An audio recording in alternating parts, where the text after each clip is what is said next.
Hello friends, good morning. चलिए जानते हैं देश और दुनिया की तमाम छोटी बड़ी खबरें, जिसमें सोना चांदी, मौसम और राजनीति से जुड़ी बड़ी खबरें आपको बताएंगे सिर्फ 5 मिनट में। लेकिन उससे पहले वीडियो को लाइक जरूर करें और चैनल पर नए हैं तो चैनल को भी सब्सक्राइब कर लें। तो चलिए वीडियो को स्टार्ट करते हैं। बता दें, सुप्रीम कोर्ट प्रधानमंत्री नरेंद्र मोदी के खिलाफ आपत्तिजनक टिप्पणी से जुड़े एक मामले में सुनवाई के लिए तैयार हो गया है। दरअसल कांग्रेस नेता पवन खेड़ा ने इलाहाबाद हाईकोर्ट के आदेश के खिलाफ सुप्रीम कोर्ट में याचिका दी है। दरअसल हाईकोर्ट ने मोदी के खिलाफ विवादित टिप्पणी मामले में खेड़ा के खिलाफ आपराधिक कार्रवाई रद्द करने से इनकार कर दिया था। न्यायमूर्ति BR गवई और न्यायमूर्ति प्रशांत कुमार मिश्रा की पीठ ने हाईकोर्ट के 17 अगस्त के आदेश को चुनौती देने वाली खेड़ा की याचिका पर उत्तर प्रदेश सरकार को नोटिस जारी करके जवाब मांगने का आदेश दिया। देश की सत्ताधारी पार्टी बीजेपी ने लोकसभा चुनाव की तैयारी शुरू कर दी। इसी को लेकर गुजरात में गृह मंत्री अमित शाह ने पार्टी नेताओं के साथ बड़ी बैठक की है। इस बैठक की अहमियत का अंदाजा इसी बात से लगाया जा सकता है कि यह मीटिंग आधी रात से सुबह तक चली। गृह मंत्री अमित शाह ने रात 12 बजे से शुरू सुबह 5 बजे तक बीजेपी नेताओं के साथ चुनाव तैयारी मंत्रणा की। यह मैराथन बैठक गुजरात सरकार के एक मंत्री के आवास पर हुई। समाजवादी पार्टी के राष्ट्रीय अध्यक्ष अखिलेश यादव सोमवार को देवरिया पहुंचे। यहां पर उन्होंने देवरिया हत्याकांड के मृतकों को श्रद्धांजलि दी और इसके साथ ही उन्होंने बीजेपी पर जमकर हमला बोला। सपा अध्यक्ष अखिलेश यादव यहां पर देवरिया घटना पर कहा, जो सरकार शून्य सहिष्णुता की बात करती थी उसे कई अधिकारियों को निलंबित करना पड़ा। यदि अधिकारी को इस बात से निलंबित करना पड़ा है कि किसी मामले में अधिकारी नाकाम रही। राजस्थान विधानसभा चुनाव का शोर हर तरफ है। ऐसे में बीजेपी और कांग्रेस के सीएम फेस को लेकर चर्चाओं का बाजार गर्म है। राजस्थान विधानसभा चुनाव के बीच इन दिनों जो सबसे चर्चित नाम है उसमें वसुंधरा राजे सबसे ऊपर है। चर्चाओं की वजह तो कई है, लेकिन सबसे ज्यादा सीएम पद को लेकर राजस्थान के सियासी गलियारों में हर तरफ ये चर्चा है कि अगर बीजेपी चुनाव जीतती है तो क्या उन्हें इस बार मुख्यमंत्री बनाएगी या नहीं। दिल्ली आबकारी नीति मामले पूर्व डिप्टी उप मुख्यमंत्री मनीष सिसोदिया की जमानत याचिका पर सुप्रीम कोर्ट ने 16 अक्टूबर सुनवाई। इस दौरान केंद्रीय एजेंसी CBI और प्रवर्तन निदेशालय के वकील ने कोर्ट को बताया कि आम आदमी पार्टी को आरोपी बनाने पर विचार किया जा रहा है। जिस तरह वन नेशन वन ID की बात होती रही है, उसी तरह अब स्कूली बच्चों के लिए भी एक ID की योजना पर केंद्र सरकार काम कर रही है। केंद्रीय शिक्षा मंत्रालय देश के स्कूली बच्चों के लिए यूनिक आइडेंटिफिकेशन नंबर लाने की योजना पर काम कर रही है। जी हां, आपको बता दें कि automated permanent academic account registration APAR कहा जाएगा और ये प्री प्राइमरी से लेकर हायर एजुकेशन तक के बच्चों के लिए एक भारतीय ID होगी। कांग्रेस नेता राहुल गांधी ने मणिपुर हिंसा को लेकर प्रधानमंत्री मोदी पर निशाना साधते हुए सोमवार को कहा है कि उन्हें इजरायल की ज्यादा चिंता है। बीजेपी सिर्फ नफरत फैलाने का काम कर रही है। मिजोरम चुनाव एक बार फिर से राज्य के दौरे पर पहुंच रहे राहुल गांधी ने आइजोल से राजभवन नजदीक एक रैली को संबोधित करते हुए कहा, मणिपुर अब एक राज्य नहीं रह गया बल्कि जातीय आधार पर 2 राज्यों में बंट गया है। केंद्रीय मंत्री और बीजेपी सांसद संजीव बालियान ने पश्चिमी यूपी को अलग राज्य बनाने की वकालत की, जिस पर सियासत थमने का नाम नहीं ले रही है। बालियान के इस बयान का जहां बीजेपी में ही विरोध देखने को मिला तो वहीं कई राजनीतिक दलों ने इसका समर्थन भी किया है। साथ ही साथ आपको बता दें कि इस बीच अब राष्ट्रीय लोक दल के अध्यक्ष जयंत चौधरी का बयान भी सामने आया।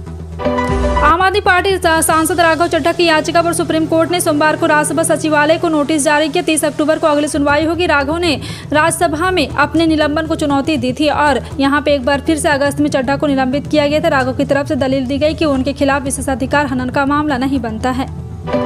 5 राज्यों के चुनाव को लेकर एक और जहां सरगर्मियां तेज हो गई, वहीं इंडियन गठबंधन के बीच मतभेद कई भरी उभर के सामने आ रही है। समाजवादी पार्टी ने मध्य प्रदेश में अपने 9 उम्मीदवार उतार दिए और कांग्रेस ने किसी तरह का समझौता नहीं किया। हालांकि सपा की आक्रामकता से वह हैरान जरूर है। इधर अखिलेश यादव ने यह भी बयान दिया है कि वह यूपी में सीटें बांटेगी, लेकिन नहीं, यानी एक तरफ से अपना अपर हैंड उन्होंने अभी से साबित कर दिया है। अब सबसे बड़ा सवाल यह है कि राजकीय झड़प कहीं आने वाले लोकसभा चुनाव पर भी तो असर नहीं डालेगी। Indian space research organisation Bharat के पहले human space flight mission Gaganyaan के क्रू एस्केप सिस्टम की टेस्टिंग 21 अक्टूबर सुबह 7 से 9 बजे के बीच करेगा। आसान भाषा में कहें तो मिशन के दौरान रॉकेट में गड़बड़ी होने पर अंदर मौजूद एस्ट्रोनॉट को पृथ्वी पर सुरक्षित लाने वाले सिस्टम की टेस्टिंग होगी। लॉस एंजलिस ओलंपिक 2028 में क्रिकेट भी खेला जाएगा। इंटरनेशनल ओलंपिक कमेटी अध्यक्ष थॉमस बॉक की अगुवाई में सोमवार को मुंबई में हुई बैठक में इस पर अंतिम फैसला किया गया। क्रिकेट इससे पहले 1900 के पेरिस ओलंपिक में खेला गया था, यानी 128 साल बाद क्रिकेट के ओलंपिक में वापसी होगी। सुप्रीम कोर्ट की ओर से सोमवार को कर्नाटक के उप मुख्यमंत्री और कांग्रेस नेता DK शिवकुमार को राहत मिली। आय से अधिक संपत्ति मामले में CBI की जांच पर अंतरिम रोक लगाने से कोर्ट ने इनकार कर दिया। न्यायमूर्ति अनिरुद्ध बोस और न्यायमूर्ति बेला M त्रिवेदी की पीठ ने कर्नाटक उच्च न्यायालय के 12 जून के आदेश को चुनौती देने वाली CBI याचिका पर शिवकुमार नोटिस जारी किया। दिल्ली शराब घोटाला केस में जेल में बंद आम आदमी पार्टी के नेता मनीष सिसोदिया की जमानत अर्जी पर सुप्रीम कोर्ट ने ईडी यानी प्रवर्तन निदेशालय से कड़े सवाल पूछे। सुप्रीम कोर्ट ने ईडी के सवाल पूछा है कि आखिर मनीष सिसोदिया के खिलाफ आरोप पर अब तक बहस क्यों नहीं शुरू हुई है। सुप्रीम कोर्ट ने बड़ी टिप्पणी करते हुए कहा कि आप किसी को किस तरह से जेल में नहीं रख सकते, वहीं इस मामले पर भी सुनवाई होनी है। इजरायल फिलिस्तीन संघर्ष के बीच बहुत बड़ी खबर सामने आ रही है। ऐसा लग रहा है कि इजरायल के ताबड़तोड़ हमलों के चलते हमास झुक गया है और उसने इजरायल के बंधकों को छोड़ने पर रजामंदी जताई है। हालांकि उसकी तरफ से यह जरूर कहा गया है कि इजरायल हमले करना बंद कर दे। ईरान की तरफ से यह बताया गया है कि इजरायल अगर हमले बंद कर देता है तो बंधक छोड़ दिए जाएंगे। हरियाणा के मुख्य सचिव एक बार फिर से लगातार मुख्य सचिव श्री संजीव कौशल ने कहा, हरियाणा कौशल रोजगार निगम के तहत राज्य के विभिन्न विभागों में लगे कर्मचारी को चिरायु योजना में स्वास्थ्य सेवाओं का लाभ दिया जाएगा। इस निर्णय से हजारों कर्मचारियों को स्वास्थ्य सेवाओं का लाभ मिलेगा। मुख्य चुनाव आयुक्त यहां पर शहरी स्थानीय निकाय में लगे कर्मचारियों को मेडिकल सेवाओं का लाभ देने के लिए आयोजित बैठक की अध्यक्षता कर रहे थे।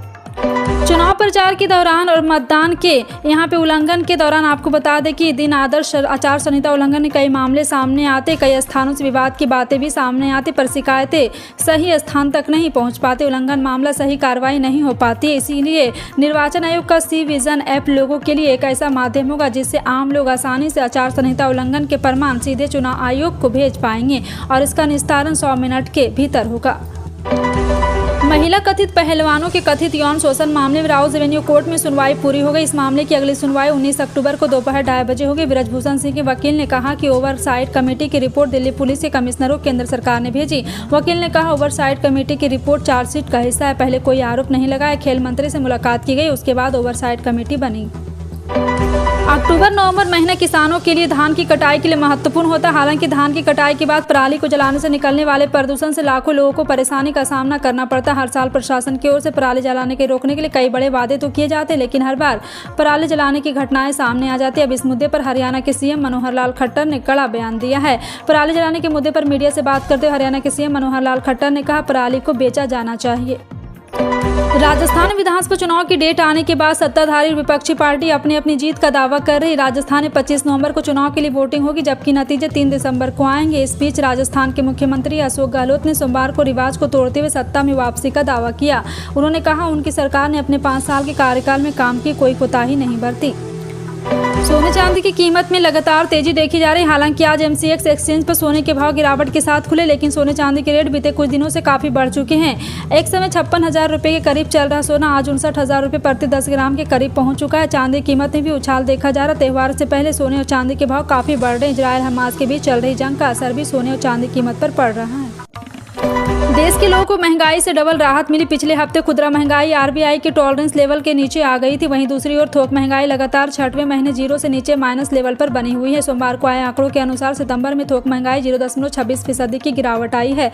अगस्त महीने में थोक महंगाई दर 5 महीने के हाई लेवल 0.52% पर पहुंच गई थी। रॉयटर्स द्वारा सर्वे किए गए अर्थशास्त्रियों ने अनुमान लगाया था।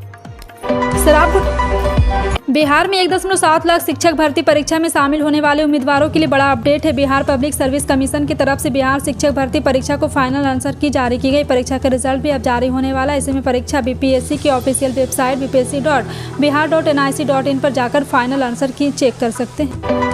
सुप्रीम कोर्ट में एक विवाहिता ने अपने 26 हफ्ते के अनचाहे गर्भ को गिराने की इजाजत मांगी, जिस पर कोर्ट ने आदेश दिया है कि गर्भपात नहीं बच्चे का जन्म होगा। चीफ जस्टिस की अगुवाई वाली पीठ ने कहा, एम्स के मेडिकल बोर्ड की रिपोर्ट के मुताबिक भ्रूण स्वस्थ है। माता पिता की इच्छा के मुताबिक बच्चे को जन्म के बाद उसे गोद दिया जा सकता है। मध्य प्रदेश के शाजापुर में पुलिस की अनूठी पहल चर्चा में। जिला पुलिस ने महिला पुलिसकर्मियों की सुविधा के लिए चलित रेस्ट रूम तैयार किया है। इस वाहन को महिला तेजस्विनी वाहन नाम दिया गया है। खास बात यह है कि चलित रेस्ट रूम या वॉशरूम को पुलिस के पुराने वाहनों को ही माइफिल करके बनाया गया है। टाटा मोटर्स के शेयर ने आज यानी सोमवार को नया all time high level meeting बनाया है। कंपनी के शेयर 677.80 रुपये के स्तर को छुआ, यह उसका 52 वीक हाई भी है।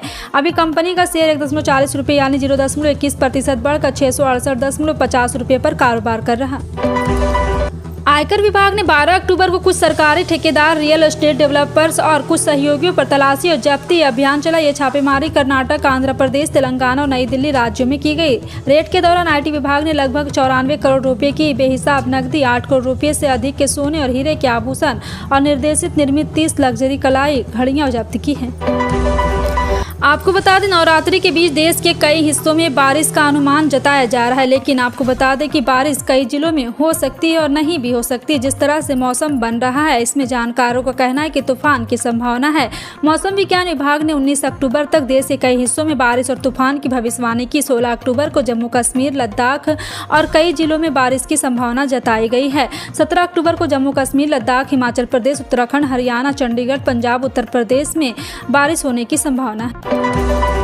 हिमाचल के शिमला में कबड्डी एसोसिएशन ऑफ हिमाचल प्रदेश की ओर से आयोजित एक कार्यक्रम में मुख्यमंत्री सुखविंदर सिंह सुक्खू ने बतौर मुख्य अतिथि शिरकत की। इस कार्यक्रम में मुख्यमंत्री ने एशियाई खेलों में देश के साथ प्रदेश का नाम चमकाने वाले खिलाड़ियों का सम्मानित किया। मुख्यमंत्री सुखविंदर सिंह सुक्खू ने कहा, सरकार प्रदेश की खेल नीति में बदलाव के बारे में विचार कर रही है। उन्होंने कहा, वह खिलाड़ियों की भावनाओं को समझते हैं। हर बात कहकर पूरी नहीं होती, बल्कि कुछ करके भी होती है। फिलहाल आपका इन सभी खबरों पर क्या कहना है, कमेंट सेक्शन में टाइप करके जरूर बताएं।